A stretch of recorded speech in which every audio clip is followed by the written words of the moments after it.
akkanatti dha kakakam godhanii maaliif isin hin nyaanne maal nagalchan maaliif isin nyaatu miti isin hin fixne laa yoo barbaadan maal nagalchan oromootiyaaf duruun sagaleeta waa'ee maallaqaatiin nan dhibuwan waa'ee gargaarsaa kunoo ammas hin dubbadhaan nan dhibu okay nama haqaan dhaabbatuun feetu oromoon tummaanu nama isii nyaatu nama isii awwaale isii kaase isii caccabse yaa oromoo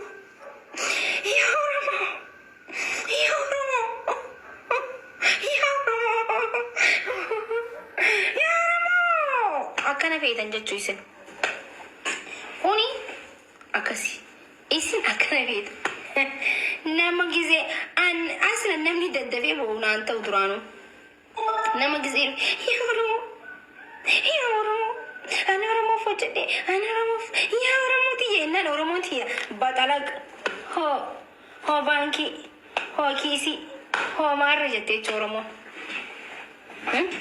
akkasitti hoo si gootee dachee keessa sirraa fudhattee jechuudha gabbaatee dhumne itti jechuu gabbaatanii akkasitti qabeenya keenya nyaachisaa jirtanii jechuudha. Gaafa nuti dubbanne maal taana nuti hattuu taana. Nuti hattuu taana hattuun immoo nu gusa taati jechuudha. Kanadha gaafa nama kan keen dhagahin dhiiga kan keen dhagahin nama kam dhageessee duba bilisumtaati.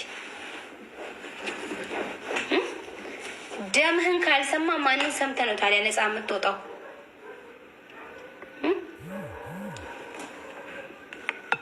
አንበር ኦሮሞን ትንበር ነዲት ደንበራል ወላሂ ተስገባኝ ማለት ተስገባ ወንተ ተስገባው እንጅሩ ወላሂ ወንተ ተስገባው እንጅሩ ነሜቃቱ ማለቀ ኦሮሞ ራዋሜ ጎደቴቹ ዋሜቅ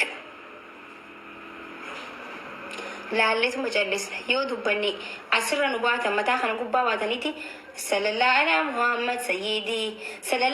muhammad sayyidi allahumma salli ala muhammad jettan gabbaatan as gubbaa irratti anammoo abbaan fedhe manzuuma abbaan fedhe diskoo wannan nan dannesuuf hin jiru jechuu maaliif jennaan daraasee xiqqama አይደለም ምን አገባኝ ዘረፋምተኒስ አላሌቱ መጨልሳኒ yoo haqa dubbanne nuti hinaafteeti kana gooteeti santaateeti maal taateeti jettan namni nama saamutti akkamitti hinaafisi jammar saamicha oromootti maaltu nu hinaafise nuti namni dura gaafa gargaarsa guuru ifii gargaaree haa guuru ifii maallaqa xab godhee jilaal akkaawunti irratti kuma dhibba sadii gargaare allahu akbar maashaallah bismillahir rahmanir rahim rabbi siyaa razzaqu rabbi siyaa khan rabbi amin garuu risiitiin hin jiru naaman agar risiitii lamko amin allahumma salli ala muhammad tu guddadhu risiitii noo hin jiru du'aayi fudhatan sagalee teenya nu fannisan nuti halkan ijaan akkasi bulle risiitiin hin jiru jechuu maallaqa wannoo santee maalala maakii sarchi godhaatiti qarshi 60,000 meeqan galche jechuu risiitii maxxansee hin jira deemaalala risiitiin an maxxanse okay nuti marrajaan maasrajaan goona gaafa waa goonus isini galee ማስረጃ መረጃ ጎነ ጋፈ ዋጎን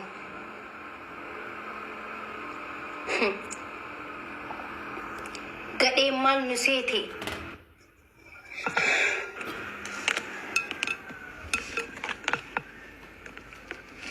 ቢባኑቲ ሆለይ በኻይ ስንጀላ ጨርሳ በረ ጊዜ ገባታኒ ባቅ ጀተኛቹ ጊዜ ሲ ባቅ ጀተመሪ በኻይ ስንጀላ ጨርሳ በረ jecha takkaan isin callisiisuu danda'a warra miidiyaa kanarra jirtan jechuudha jecha takkaan okay namni gisee baq waan hin beekne seentanii baq waan hin beekne waan nalkineeti gisee jettan xosh gisee mee ifiifuu xosh jaanii dhumatanii jennee isin jalaa callisna bara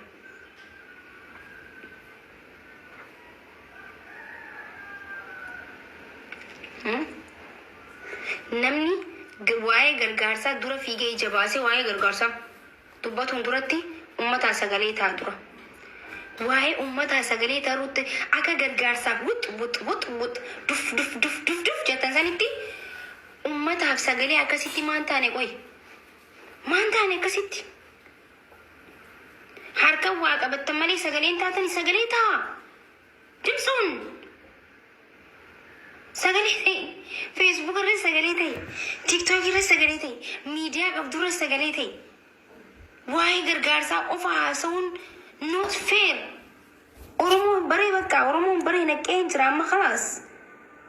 Bitaa mirgaan saamamuu dadhabnee jira. Asii faannoon nu zarafte asii kabraan nu zaraf achi ni zarrafamne bar qullaa taane amma faa goggooyne hafne bar Oromiyaan goggooyte bar amma duraan ilma namaatu goggoga amma Oromiyaatu goggogee bar kassaanu koo kassaanii jira bar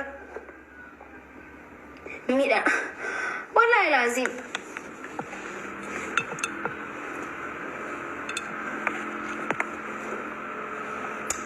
Laal namni yoo gargaarsa guureellee bara gargaarsa amma maan guuramaa irratti jechaan jiru bara namni sabni kun maal barbaadaa dura hubatu qaba. Sabni kun okay namni sabboonummaa hin qabne namni oromummaan waa'ee Oromoo hin beekne namni dhiini maal akka ta'e okay quuqamni maal akka ta'e hin beekne waa'ee quuqamaa dubbachuu hin danda'u. Waa'ee sabaa dubbachuu hin danda'u. Namni maallaqa lakkaa guddate waa'ee sabaa dubbachuu hin danda'u.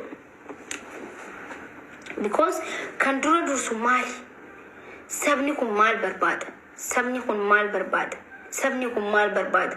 Sabni kun maal barbaada jee namni xiyyeeffatuu danda'u qaba. Sa'a kanatti sabni kun maal barbaada? Sagalee barbaada. Uummanni salaalee maallaqa isin hin gaafanneen isin hin jechaa jira bara. Waa'een harkeefi bargaa isaan waa malee dubbadhu bara. Okay, warra waa qopheessu jiru waan harkii fe'an waa malee lafaan jiru asirratti akka maraattutti jechuudha. Okay, sabni kun dura kan barbaadu sagaleedha.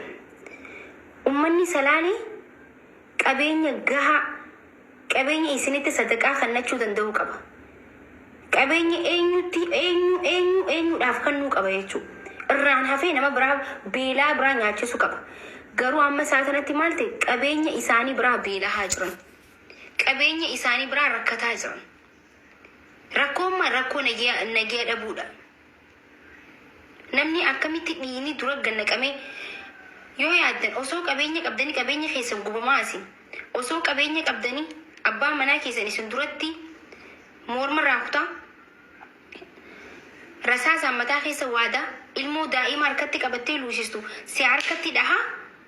Akkamitti nyaanni garatti deematu ba akkamitti daakuu fi zayitinuu garatti isaan deema. Namni gargaaruu barbaade akka dhuunfatti gargaaruu ni danda'a. Akka dhuunfatti nam lama sadii taatanii walitti qabamtanii waan yaaddan sanu nama achi deemuuf yoo jiraate gargaaruu hin dandeessan. Garuu ammaa isaa kanatti gargaarsa osoo ta'e karaan banaa hin jiru karaan cufaadha.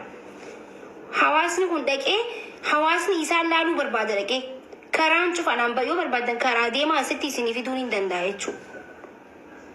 Okay, waan jiru dhufee isinii himuu hin danda'a.